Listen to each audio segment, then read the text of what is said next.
All right. Hello, everyone. Welcome to another live coaching call here at Nido Marketing.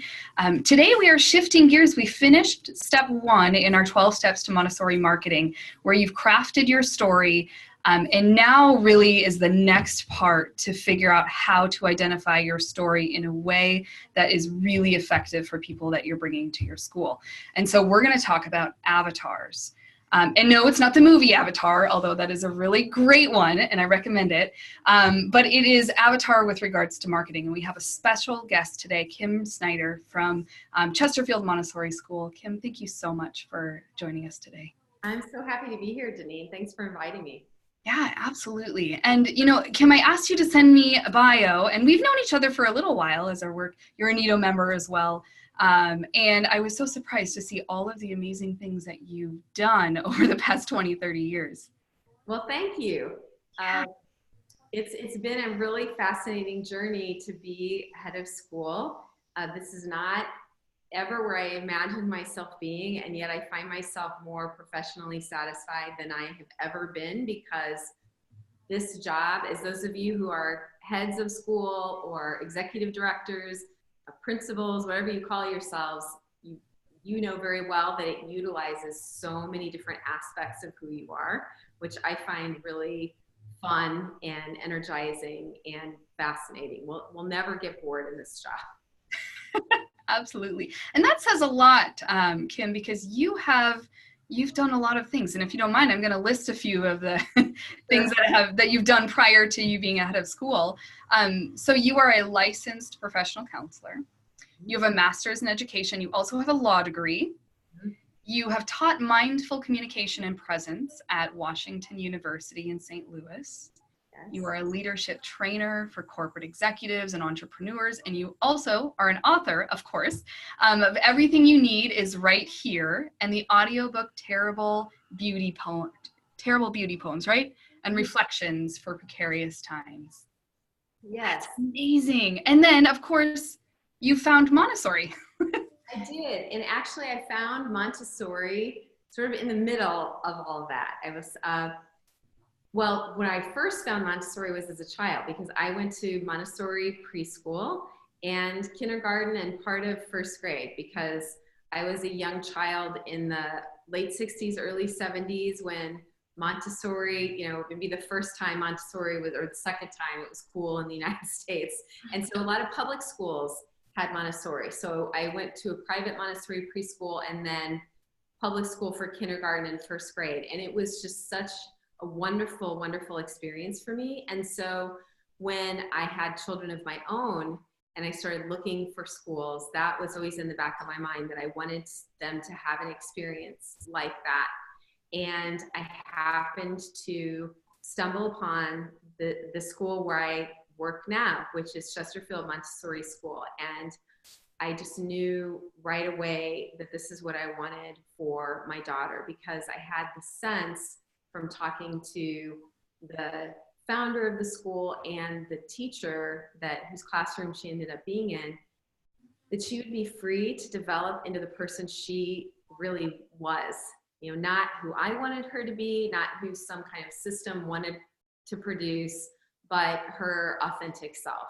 And that certainly ended up being true for her and for her younger sister, both of who went here. So first, for this school, I was a Montessori parent, and I was always a big advocate of what was happening for my children and what I saw happening for their friends. And so then I started getting involved in doing some things like, you know, writing articles for the parent newsletter. And then later, the school asked me to do some strategic communication work for them, because by that time, professionally, I was doing marketing coaching and doing a lot of communication work. And so I used that in service of the school back then. And so perhaps that's why when they needed a new head of school a couple of years ago, when they started looking around, they thought of me.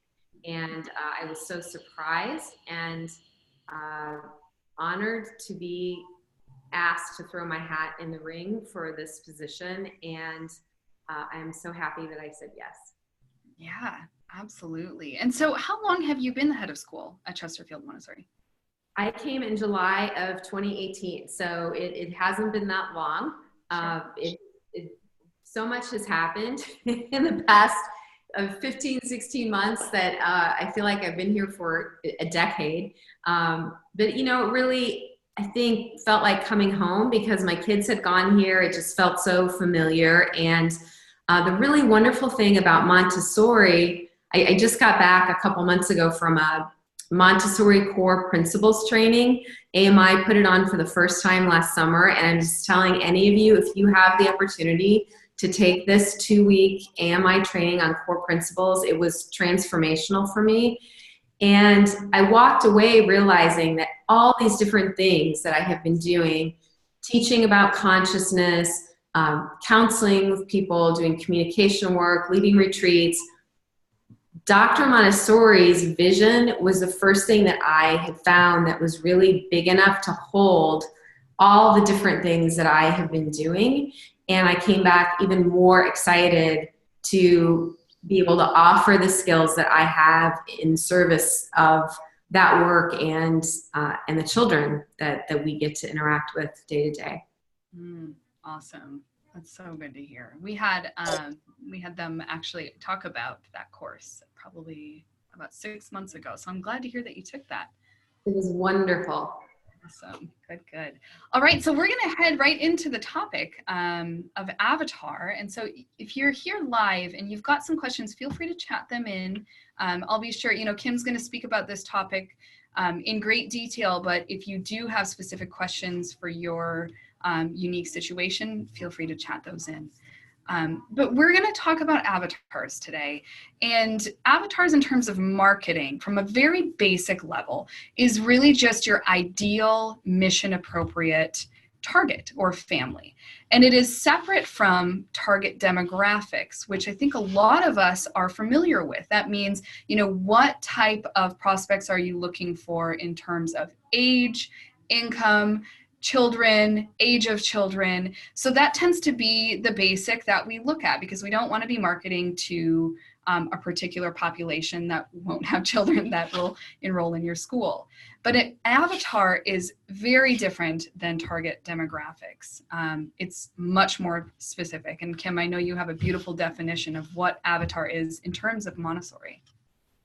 Yes, for us in a Montessori school, of course, we're looking for a particular type of family. I've heard it said before that Montessori is right for every child, but not for every family. And so the question that Lise, who's our director of admissions, and I are always asking ourselves is this family right for our mission? Do they understand what we're about, and do they want to take that journey with us? So the demographic piece, it's not that that's unimportant, but that's really a superficial level. The avatar can help because it's the embodied expression of the family that's going to be most aligned with our mission. And so we're looking for a family, in our case, for instance, the family is pretty innovative in their thinking. They're very open-minded.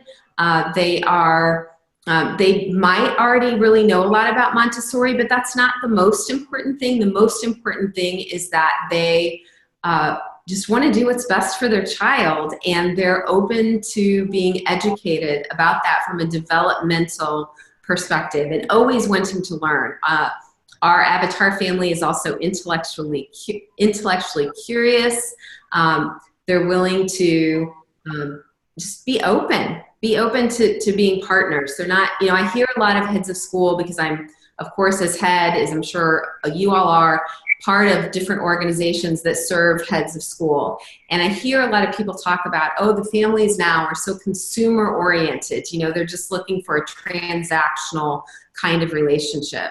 And personally, I just don't feel like I want to surrender to that. That's not who we're looking for. We want to have real relationships with our families. And I was just talking to Lise, who you all are going to hear from in a few weeks, by the way, as I think Denise's going to interview her. But I was talking to her about what I see by the time she has completed the process of bringing the family from that first contact into they have enrolled their child in the school and they come for the first day, they're already, they consider her a friend, you know. And while of course we can't always treat our families just like friends because there are certain boundaries that we have to keep and, you know, be professional, they already are looking to her and by extension to the school as a partner, as a group of individuals who are on the team of supporting them in unleashing their child's potential. And that's a really exciting journey to be on together. And it's about, you can see how that will take you through the bumps that your relationship is going to go through over many years in a way that a more consumer-oriented relationship is not. And that's the benefit of the avatar, because it helps you get into that energetic space where you can get a sense of, does this family match that? Or are they just ticking some of those surface demographic boxes, which frankly just isn't enough? Mm-hmm. Absolutely. You hinted at this a little bit, but I'd be curious to know if you could talk about really why is it important for us to understand, deeply understand who our avatar is? Well, if you think about all the different things you're going to go through with a family, and, you know, ideally in our school, we go from toddler all the way through 8th grade. So that's a lot of years, and child is going to grow and change. The family's going to grow and change. With a lot of the families, we're going to share quite a bit of laughter and probably a few tears. And in that amount of time, there are also going to be some intense, or at least tense, conversations where we're all going to have to be coming back to the mission, which really is in service of the child. I mean, each one of our schools is going to have slightly different mission statements, but they're all going to be focused on serving the child, because that was what Dr. Maria Montessori's focus was. And you need to have the right kind of relationship with the right kind of family in order to go through that entire trajectory and have it be a positive experience for everybody involved. It doesn't mean it isn't hard sometimes, but overall, everyone walks away feeling like, yes, you know, this was a good choice for the family. This is a good choice for the school. And the avatar can help you get to that. It's, you know, it's an art, really. It's not the demographics. I mean, we need that kind of data. And those of us in Montessori, of course, we're scientifically minded and we're data driven. But this gets us below that. You know, you can have that. That's sort of the cake. And then this is the sort of the icing glue that holds it all together and gets you through those difficult times. Did that answer your question? Yeah, absolutely. And I think you said that so well. It's hard to really articulate who it is that we want and when. And so if you could talk a little bit, like, let's say we've got, you know, brand new heads of schools or people that are just trying this out. Could you walk us through how to do an avatar and how to really identify it? Like, what's the process look like? So first of all, this is something that you're going to think that you don't have time to do, all right? Because none of us have the time. And yet this impacts single thing in your school. And so if you haven't taken time to think through this and to sit down with your director of admissions and have this conversation, not once, but multiple times, I mean, you have to do it. Trust me, it's going to save you time and heartache later. So with that out of the way, the process looks something like this. Think about your ideal families. And by that, I mean the families that you think of first when you want to partner a new family with somebody and say, oh, this family can sort of walk you through what it's like to be here at your school. This is the family that you can count on to send to an event. So for instance, we had a recent, it's called the Mosaic Project, which is a project that supports and believes that St. Louis is economically strengthened through immigrants and what they bring to our community. And so it so happens that we have 42 different countries represented in the families of our schools. So we're a mosaic school. And Lise and I were both tied up the day that this event was happening, and we sent 3 of our parents. Okay, so, and we knew, like, we didn't have any concern about these people being there to represent us. So those are the kinds of people I'm talking about. So you're thinking about those people. And if you don't have any of those people in your current families, no, it's okay.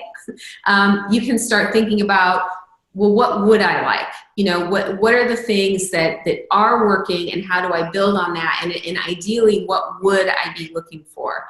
And then you start writing a list of qualities, and I'm talking about personal qualities, you know, that the parents will have, also how they interact with their children, you know, what the children are like.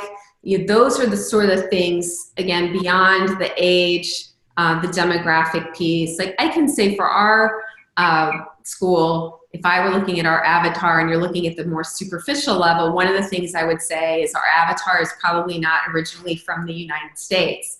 Now, that doesn't mean that we don't have a lot of people here from the States, and we love them, and, you know, we're happy to have them here. It's just that if we are marketing to the people who are from other countries, we know we're also going to be drawing in the people who are comfortable with that, who are already here in the area, because that's the kind of community that we want to create. So when you're marketing to your avatar, and by that I mean everything that you write, everything that you say out on social media or in an interview or anything, you are speaking as if you were speaking to that person.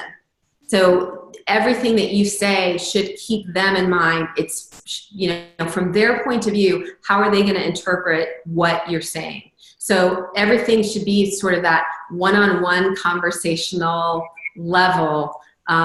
You can direct your message to the one person, and when you do that and it's the right person, then it's going to touch all the different people who are energetically connected on that core level, and that's who you want to bring into your school. Mm-hmm.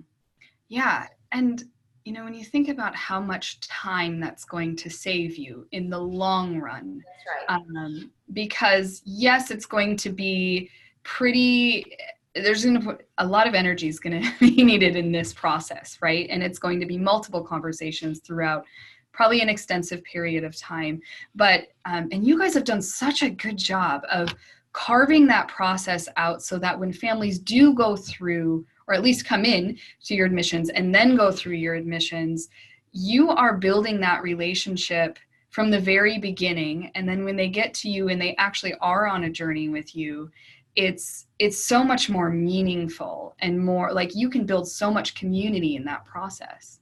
We can, and that's actually one of the things that we hear a lot from our families. We did a survey recently of our families, and one of the most common things that they talked about was the community that they felt, not only with the staff here, but with each other. And so they do all kinds of wonderful things, like they have a around the world luncheon where the parents go to a different restaurant every month that is from some different world culture, and they experience that and then just spend time together. And our parent social committee organizes all sorts of fun events that, you know, are loosely associated with the school, but that they're just doing on their own because they want to be together and they see that they share values of how they want to bring up their children. And so it's really wonderful to have that. Mm-hmm.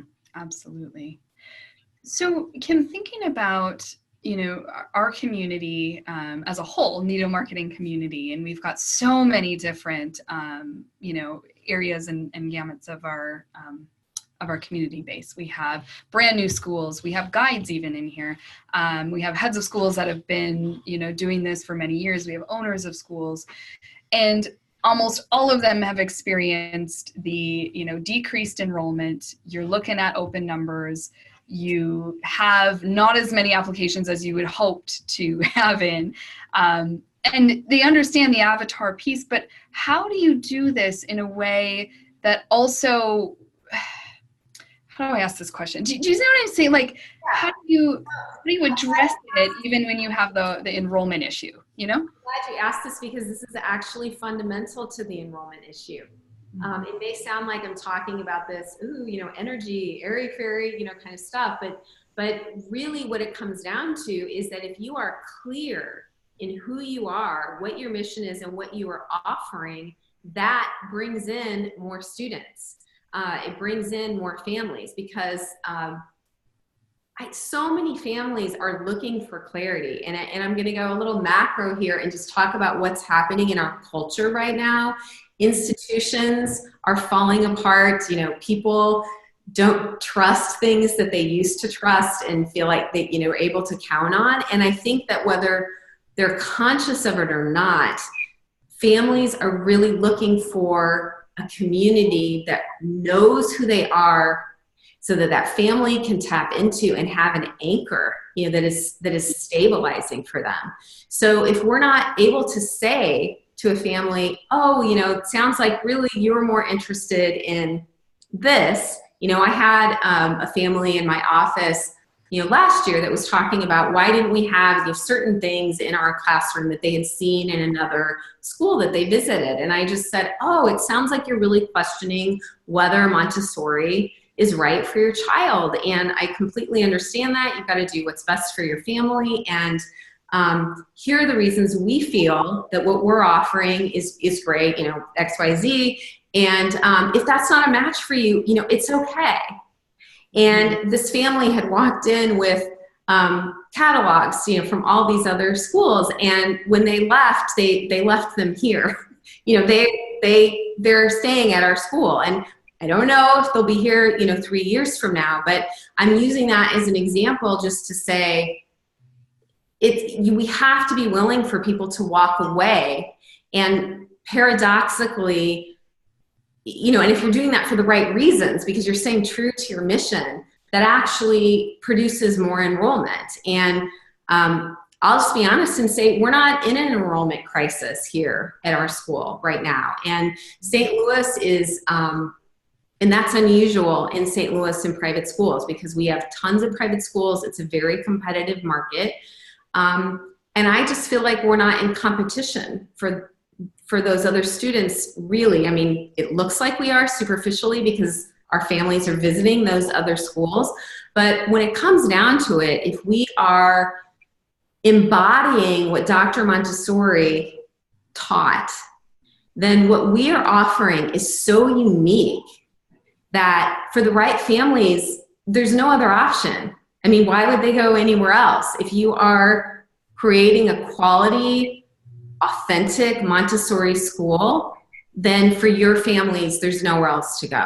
I just feel that really, really strongly. And that means some families are going to walk away, and you actually have to be willing to, it sounds strong, but in a sense, repel those families with your marketing, not in any offensive way, but just to be so clear in who you are that the people that don't resonate with that will just know right away, oh, this isn't for me. And that's okay. It doesn't mean anything's wrong with them. It just means they're not a match. It's sort of like dating, Luckily, we're not all in love with the same people. It's a match for everyone. And I think there are plenty of families who are hungry for what we have to offer. And there's so much in the media right now, if you know where to look. I mean, the World Bank Group came out with a wonderful report on the future of work in the past year that talks about how Montessori is uniquely producing children who have better developed critical thinking skills,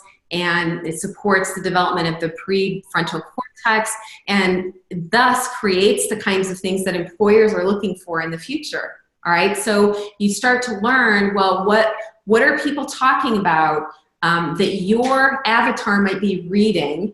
All right, what are they tapping into news-wise? And for each of us, we have different cultures, right? Our families, even though they're all Montessori and they probably have things in common, we're also all in slightly different markets. So thinking about your avatar, what are they reading? What are they hearing about on the news, or what they might be interested in, and then tap into something that's timely and talk about how your school is answering that need. that's tied into the fears that they have about if their child's going to get what they want, the desires, the hopes that they have for their child. Mm-hmm. Yeah, absolutely. And that clarity is so key, just to go back to how important it is. Because if you think about clarity in relationships, then it just makes it so much easier to build relationships. If there's some confusion, there's a lot of misinterpretation in that, because everyone's going to create a story. And if you don't have a clear story from the start, then the parent or the avatar is going to create the story for you. And that may or may not be in your favor. Yes, that's absolutely right. Yeah, that vacuum will be filled. Right. Absolutely. And you touched on this a little bit, but I'm curious to hear your thoughts on how an avatar can change through different markets and also through different areas of the country. Mm-hmm.